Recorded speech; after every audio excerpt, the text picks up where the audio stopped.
এই গেজিনিয়া গাছটা আমার মেয়ে আমার জন্য কিনে এনেছে। ওদের বাড়ির পাশে একটা ভালো নার্সারি আছে, ওখান থেকে কিছু গাছ ও আমার জন্য এনে দিয়েছে। তার মধ্যে এটা একটা।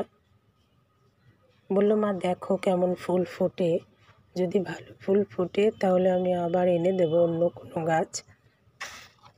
তো এটা যেহেতু ছোটো জায়গা, এই জন্য আমি এই পাত্রটাতে মাটি তৈরি করাই ছিল, অন্য একটা গাছ ছিল।